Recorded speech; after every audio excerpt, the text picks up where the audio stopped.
CSK versus MI একটা iconic রাইভালিটি in IPL. এটা শুধু আইপিএলের রাইভালিটির খেলা নয়, এটা একটা ট্যাকটিক্যাল ব্যাটেল হতে চলেছে আজকে। বাট ওর আগে আমি একটা ইম্পর্ট্যান্ট আপডেট দিয়ে আমি শুরু করি। সেটা হচ্ছে চেন্নাই সুপার কিংসের আয়ুষ মাত্রে রুলড আউট হয়ে গেছে আইপিএল 2026 থেকে। সো এই জায়গাতে চেন্নাই সুপার কিংস কী স্টেপ নেবে, কোন প্লেয়ারকে চেঞ্জ করে আনতে পারে, ওই জিনিসগুলি নিয়ে আজকে আমি এই ভিডিওতে কথা বলতে চলেছি।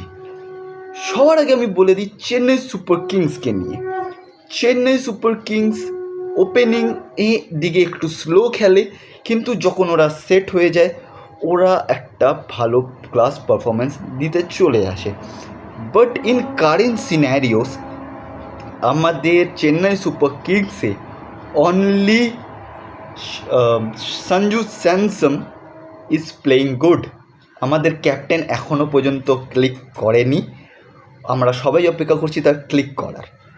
কিন্তু এই মোমেন্টেই যে প্লেয়ারটা নম্বর 3-এ আসতেন, পাওয়ার প্লেতে খুব ভালো খেলতেন, পাওয়ার প্লেতে বলার্সদেরকে খুব ভালো প্রেসারাইজ রাখতেন, সেই প্লেয়ারটা রুলড আউট হয়ে গেছে। এবার তার চেঞ্জে একটা এমন প্লেয়ার লাগবে যে সেম কোয়ালিটিস কন্টিনিউ করে। এবার কথা আসছে আমাদের এই যে চেন্নাই ভার্সেস মুম্বাইয়ের ম্যাচটা, এটা হচ্ছে ওয়াংকারেতে।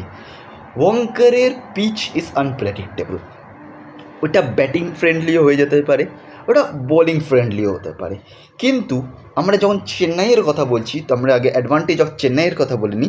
সেটা হচ্ছে যদি ওটা স্লো পিচ হয়ে যায়, মিনস বোলিং ফ্রেন্ডলি পিচ হয়ে যায়, চেন্নাইয়ের কাছে একটা ভালো অপরচুনিটিস আছে to get a certain amount of runs to win the match.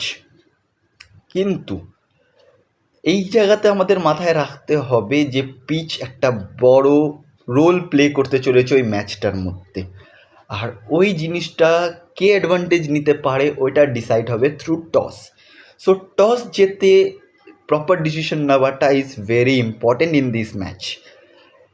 এবার আসছি আমরা যখন চেন্নাইয়ে কি এমএস ধোনি স্টার্ট করবেন against MI. Recent CSK official সিএসকের কিছু ভিডিও পোস্টে যদি আমরা দেখি, ওখানে এমএসডিকে অনেকবার দেখানো হচ্ছে নেট প্র্যাকটিস করছে, উইকেট কিপিং প্র্যাকটিস করছে, বা এরকম অনেক কাইন্ড অফ ভিডিওস দেখা যাচ্ছে। But in practical way MSD is not fit still now. আমরা রিসেন্টলি দেখেছি এই যে ভিডিওসগুলো শুধু এমন না যে এমআইয়ের এগেনস্টে দেওয়া হচ্ছে, এমআইয়ের খেলার আগেই দেওয়া হচ্ছে টু প্রেসারাইজ এমআই। নো, এটা কেকেআরের হয়েও দেওয়া হয়েছিল, এটা হায়দ্রাবাদের সময়ও দেওয়া হয়েছিল। আর যদি মনে থাকেন হায়দ্রাবাদের টাইমে এমএসডি মিন্স মহেন্দ্র সিং ধোনি উনি নিজে ট্রাভেল করেছিলেন, অলদো উনি পিছে নামেননি। এই জায়গাতে একটা জিনিস মাথায় রেখে খেলতে হবে যে CSK starting is slow, but if they can continue their start, they can become an unbeatable team. কিন্তু যখন এই জায়গাতে আনবিটেবল কথা আসছে, সেম জায়গাতেই আসছে ঋতুরাজ গায়কোয়াড়ের পারফরমেন্স। ঋতুরাজ গায়কোয়াড় ক্যাপ্টেন হয়ে এখনও সেরকম খেলাটা বের করতে পারেনি। সবাই তাকিয়ে রয়েছে ঋতুরাজের দিকে যে ঋতুরাজ যাতে কিছু করে দিতে পারেন। এবার এই জায়গাতে আরেকটা ইম্পর্টেন্ট জিনিস আসতে পারে যে ঋতুরাজ কি নিজের পজিশন চেঞ্জ করবেন।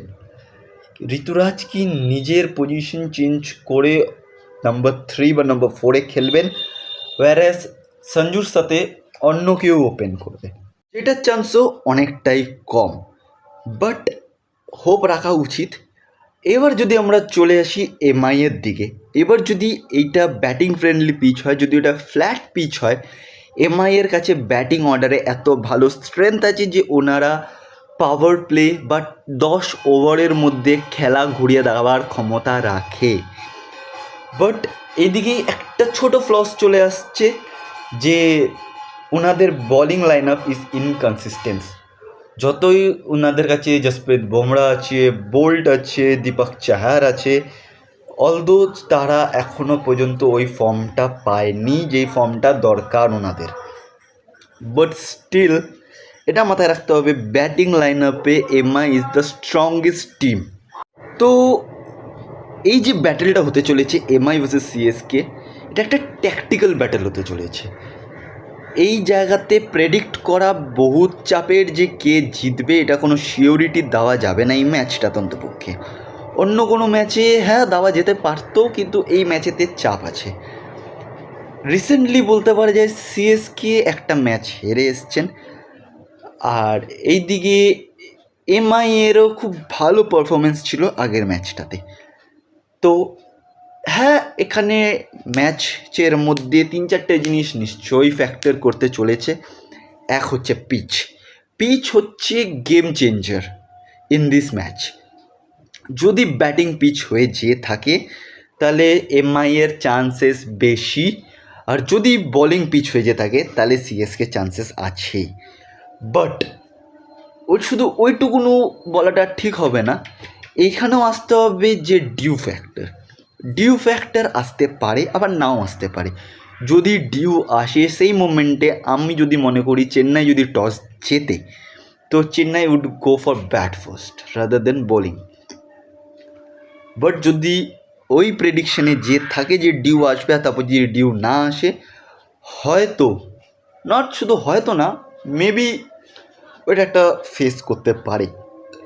তো চেষ্টা করতে হবে এমআইকে ফার্স্টের দিকে আটকে দেওয়ার, তাদের মিডল অর্ডার্স ভেঙে দেওয়ার চেষ্টা করতে হবে, ওপেনার ভাঙার চেষ্টা করতে হবে, আর এটাও চেষ্টা করতে হবে চেন্নাইয়ের নিজস্ব যে ওপেনার আর মিডিং অর্ডার লাইন আপটা রয়েছে ওটাকে ক্লিয়ার করার।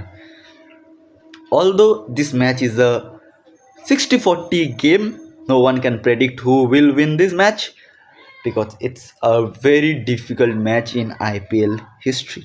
দুটো টিমের কাছেই পাঁচটা করেও আইপিএল ট্রফিস রয়েছে, আর সবাই চাইবে নিজের ফেভারিট টিম যাতে জেতে। তো তোমরা বলো, তোমরা কি চাও কারা জিতবে? যদি চাও যে চেন্নাই জেতে, ইয়েলো হার্টস কমেন্ট করো আর সিএসকে লিখে যেও। আর তোমরা যদি চাও যে এমআই জেতে, তো এমআই লিখে ব্লু হার্টস কমেন্ট করো। আর এইটুকুনো যখন করছো তো ভিডিওটাকে লাইকও করে দিও। এরকম ভিডিও আরও দেখতে হলে আমার চ্যানেলটাকে সাবস্ক্রাইবও করে নিও। আমি অ্যাজ ইউজুয়ালি ফুটবলস রিলেটেড কন্টেন্ট বেশি আনি, বাট আমি কিছু ক্রিকেট ভিডিওজও আনি।